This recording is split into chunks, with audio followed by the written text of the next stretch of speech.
Problem नहीं आई और हमने उसी के बाद आईआरसीटीसी को ज्वाइन किया। लगभग 4 साल हो चुके हैं और हम बहुत ही बेहतरीन तरीके से अपने ट्रिप मैनेजर्स के साथ, टूर मैनेजर्स के साथ बहुत ज्यादा अच्छे हमने टूर्स किए। फॉरेन ट्रिप भी किया, इंडिया के अंदर भी किया। 2 एक्सपीरियंसेस।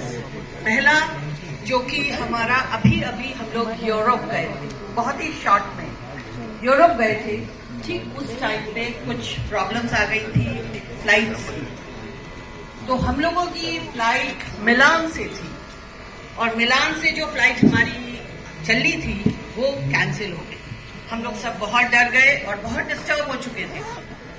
लेकिन उसी पीरियड में यहाँ पे रिचा मैम ने हम लोगों के साथ बहुत ही ज्यादा इतने कंट्रोल्ड वे में, और एक मोनिका थी, उन्होंने बहुत ही बेहतरीन तरीके से ऑर्गेनाइज करा के हम लोगों को एक्स्ट्रा, जो कि हम लोगों के टूर में शामिल नहीं था, मिलान से फ्रैंकफर्ट तक की फ्लाइट हमको फ्री दी, वहां पे होटल्स फ्री दिए।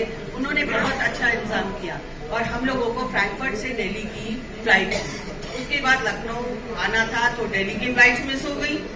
वहां पर भी उन्होंने हमारी दिल्ली के लिए होटल्स भी बुक किए और फ्लाइट्स भी एक्स्ट्रा बुक करके हम लोगों को यहाँ तक पहुंचाया।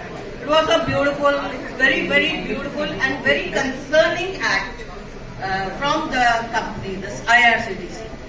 सेकेंडली, हम लोग जब स्विट्जरलैंड में थे, वहां के ट्रिप पे बहुत ही बड़ा प्यारा सा चीज थी। हम लोगों को टाइमिंग्स दिए जाते थे कि इतने बजे एज नाउ। अब हम लोगों की एज ऐसी है कि हम लोगों को ये लगता है कि हमें अगर हम इस तरह से प्रॉपर चलते रहेंगे तो हम सारी ट्रिप्स कवर कर पाते हैं इजिली। अगर हम अपने ऊपर होते हैं तो हम लोग शायद थोड़ा लेजी हो सकते हैं, लेकिन इनके ग्रुप के साथ हमें पता है कि हमें टाइमिंग्स को फॉलो करना था। तो हमारे टूर मैनेजर ने बोला कि आपको ठीक इस टाइम पर बस में होना चाहिए। तो हमारा तो है कि हम लोग हमेशा बिल्कुल राइट टाइम 5 मिनट्स अहेड ही हम ट्रिप पे पहुंच जाते हैं। बस के ऊपर हम लोग बैठ जाते। अब हम लोगों ने जब अराउंड 33 पीपल, जिसमें से एक मिसिंग, उनको ढूंढने के लिए बहुत ही जद्दोजहद करनी पड़ी कि हमने कितनी बार होटल में जाके चेक किया, वो बंदे हमको नहीं मिले।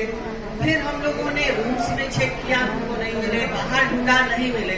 करते करते हमारी बस, आपको पता है कि फॉरेन में you can not stay for a longer time at that place.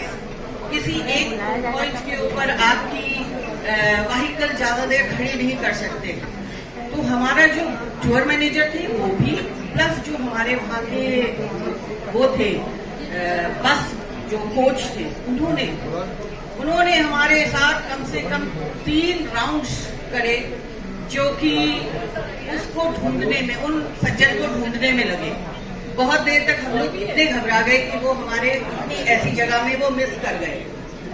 उसके बाद किसी ने थोड़ा सा पीछे जाके देखा तो वो सज्जन हमारे जो थे वो हमारी पीछे की सीट पर जाके सो गए। वो उन्होंने 9 बजे का टाइम दिया था, वो 8:30 बजे ही आकर के वो पीछे की सीट के ऊपर पहले से रेडी हो गए, लेकिन वो शायद नींद में थे, क्योंकि हम लोग पहली रात को लगभग 1 बजे वापस पहुंचे थे, तो इसलिए शायद वो थके हुए थे और वो अपना टाइम से आकर के। तो ये दो चीजें हमारी बहुत अच्छी थी, लेकिन हम लोगों ने पूरी मेहनत करके उनको सबको ढूंढ के हम सारे इकट्ठे चले गए। तो हमारा एक्सपीरियंस भी शुरू से ऐसा ही रहा कि हम लोगों को कहीं भी किसी भी चीज की कोई भी दिक्कत नहीं आई, जिसमें सबसे पहला हाथ हमारी मैम रिचा मैम का है, जो कि यहाँ से लखनऊ से बैठ करके वो सबको करती है। बाकी हमारे टूर मैनेजर्स हमारे साथ जो भी गए थे, उनके लिए हम बहुत थैंकफुल हैं कि उन्होंने हम लोगों को बहुत ही ज्यादा कंफर्टेबल फील कराया। और एक बहुत ही खूबसूरत फैमिली हमारी इस वक्त यहाँ पे बनी है। काफी सारे यहाँ पे जो